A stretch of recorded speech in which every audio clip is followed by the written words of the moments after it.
Hi friends, welcome to Nimiprabhu channel. எல்லாரும் எப்படி இருக்கீங்க? நாங்கள் ரொம்ப நல்லா இருக்கோம் ஃப்ரெண்ட்ஸ்.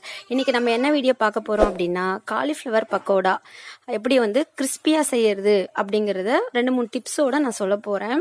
இது எல்லாருக்கும் தெரிஞ்சிருக்கலாம், பட் இப்போ பிகினஸாக இருந்து செய்கிறீங்க அப்படின்றவங்களுக்கு மட்டும்தான் இது.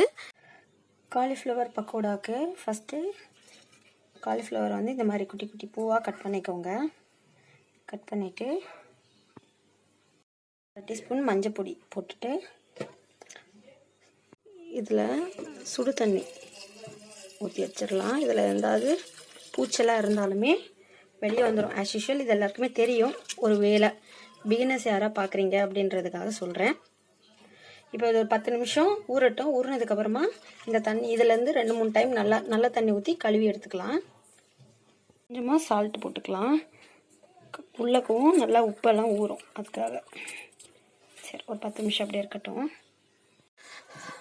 இப்போ இதை ஊற வச்சு ஒரு 10 நிமிஷம் இருக்கும். அப்புறம் ஒரு டிப்ஸ் உங்களுக்கு, சில பேர் பக்கோடா செஞ்சாலுமே ரொம்ப சாஃப்ட் ஆகிடுது, கிறிஸ்பியாக இருக்க மாட்டேங்குது அப்படின்னு சொல்லிட்டு நினைப்பீங்க.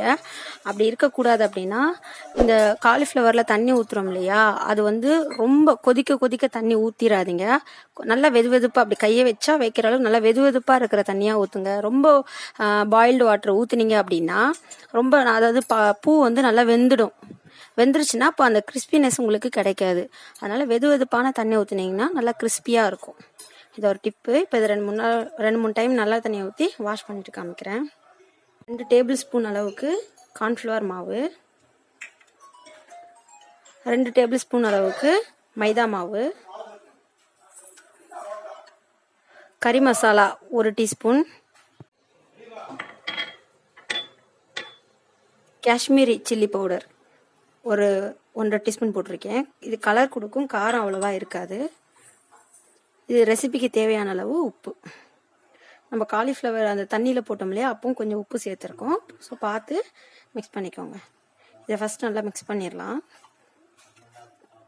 நீங்கள் கறி மசாலா தூள் இல்லைனாலும் உங்களுக்கு என்ன ஃப்ளேவர் பிடிக்குமோ, கரம் மசாலா அப்படி இல்லைன்னா சிக்கன் மசாலா, உங்களுக்கு எந்த மசாலா பிடிச்சிருக்கோ அதை நீங்கள் ஆட் பண்ணிக்கோங்க. ஃபுட் கலர் வேணுனாலும் போட்டுக்கலாம். காஷ்மீரி சில்லி பவுடர் இருந்தால் ஃபுட் கலர் தேவையில்லை. இல்லை கொஞ்சமாக தண்ணி தெளித்து, நிறைய வேண்டாம், கொஞ்சமாக தெளித்து நல்லா மிக்ஸ் பண்ணிடுங்க. மைதா போடுறதுனால நல்ல கிறிஸ்பியாகவே கிடைக்கும் உங்களுக்கு.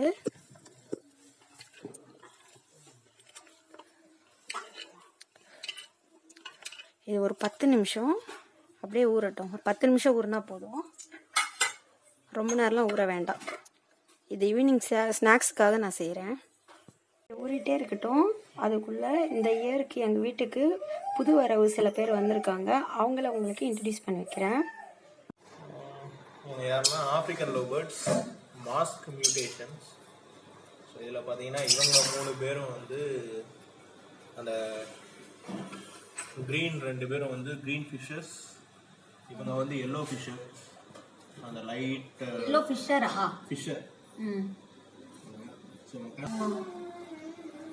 இந்த சைடு பார்த்தீங்கன்னா இவங்களும் ரிங்கு தான், ரிங் மியூட்டேஷன். அந்த மியூட்டேஷனில் பார்த்தீங்கன்னா இவங்களுக்கு பேர் ப்ளூ மாஸ்க். ஆனால் அழகாக இருக்குது, நல்லா சூப்பராக இருக்குது. இன்னும் அடல்ட் ஆயிடுச்சுன்னா இன்னும் பியூட்டிஃபுல்லாக இருக்கும். சிக்குன்றதுனால 3 to 4 months ஓல்டுன்றனால அப்படி ஒரு மாதிரி டல் கலராக இருக்குது. ஆனால் அடல்ட் ஒரு 6 மாதத்துக்கு அப்புறம் பார்த்தீங்கன்னா கலர் அப்படியே பிரைட் ஆகிடும். இந்த வருஷத்தோட புது வரவு இவங்க தான் இப்போதைக்கு. இவங்க அடுத்த பேர், இது பேர் என்னடா, பேரட் ஃபிஷ்ஷா? Farad fish. இவங்க 550 ரூபா. இவங்க பேர் 550 rupees. Red colour yellow கலர்னா 600. ஓ, இது கலர் வேரியேஷன் ஆக ரேட் டிஃபரெண்ட் ஆகும். கலர்ல இதுலயே இருக்கும், அதுவும் 550. இதே ஒன்னு கிரீன் கலர்ல வருது, கிரீன் கலர்ல 1000. ஓ, கிரீன் கலர்னா 1000. Green colour 1000. சோ இது 550. என்னங்க பார்த்தாலும் இதுவும் இதோட ஸ்பெஷாலிட்டி என்ன? இதை என்ன பார்த்தாலும் முத்தம் கொடுத்துட்டே இருப்பாங்க. ஓ, ஃபிஷ்ஷின் தான் வைக்கணும். இப்போ இப்போதைக்கு நம்ம வீட்டில் இருக்கிற ஃபிஷ் இவங்க தான், கோல்டு ஃபிஷ். இவங்களோட அதை விடக்கூடாதான். ஸோ இதை யாருக்காவது கொடுத்துட்டு, கோல்டு ஃபிஷ்ஷோட அதை விட்டோம்னா கோல்டு ஃபிஷ் எல்லாம் காலி ஆகிடும். அப்படியா? அக்ரெசிவாக இருக்குங்களா? அதனால இவங்களை எடுத்துட்டு கடையில் கொடுத்துட்டு புது ஃபிஷ்ஷை வீட்டில் விடணும். அப்போ நியூ இயருக்கு புது ஃபிஷ்ஷா? ஆமாம். நியூ ஆனா இது இயருக்கு நியூ குட்டியா இருந்துச்சுல நம்ம வீட்டுக்கு வரும்போது எவ்வளவு பெருசா வளர்ந்துருக்குன்னா. வீட்டுக்கு வந்து 6 மந்த் ஆச்சுல்ல, நல்லா வளர்ந்துட்டாங்க. கலர் அழகான கலர். இது ரொம்ப பெருசா இருக்குண்ணா. ஆமா. ஓகே, ஸோ இவங்களை இப்போ எடுத்துருவோம். எடுத்துட்டு புது ஃபிஷ்ஷை விடலாம். இப்போ இது 10 நிமிஷம் ஆயிடுச்சு. இப்போ இதை பொரிச்சு எடுத்துடலாம். இங்கே ஒரு கடாயை வச்சுருக்கேன். இப்போ இதில் பொரிச்சு எடுக்கிறதுக்கு கொஞ்சமாக ஆயில் சேர்த்துடலாம். இப்போ ஆயில் நல்லா காயட்டும். அப்புறம் நம்ம இந்த மாதிரி பேட்டர் ரெடி பண்ணுறோம் இல்லையா, இந்த மசாலா போடுறதுல பஜ்ஜி மாவுக்கு போடுற மாதிரி இந்த மாவு வந்து ரொம்ப திக்காக போடாதீங்க. திக்காக போட்டிங்கன்னா கொஞ்சம் சாகியாக தான் இருக்கும். இப்படி பூவும் கொஞ்சம் தெரியணும், அங்கங்கே ஒட்டி இருக்கணும். இந்த மாதிரி லைட்டாக ஒரு கோட்டிங் படுற மாதிரி போட்டிங்கன்னா நல்லா கிறிஸ்பியாக இருக்கும். கிறிஸ்பியாக இருக்கிறதுக்கு இதுவும் ஒரு காரணம். நிறைய மாவு போட்டால் கிறிஸ்பியாக இருக்கும்ன்ட்டு நிறையெல்லாம் கொட்டக்கூடாது, லைட்டாக இருக்கணும். போட்டாலும் இப்படி இப்படி உதுறது இல்லையா, இந்த மாதிரி இருந்துச்சுன்னா நல்லா கிறிஸ்பியாக இருக்கும். இப்போ எண்ணெய் காஞ்சிருக்கும், போட்டு எடுத்துடலாம். எண்ணெய் காஞ்சிருச்சு.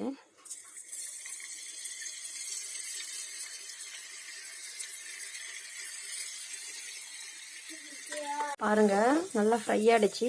இப்போ இந்த மாதிரி கிண்டும் போதே உங்களுக்கு அந்த கிறிஸ்பியானது நல்லா ஃபீல் ஆகும். இந்த மாதிரி கிண்டும் போதே இப்போ இதை எடுத்துடலாம்.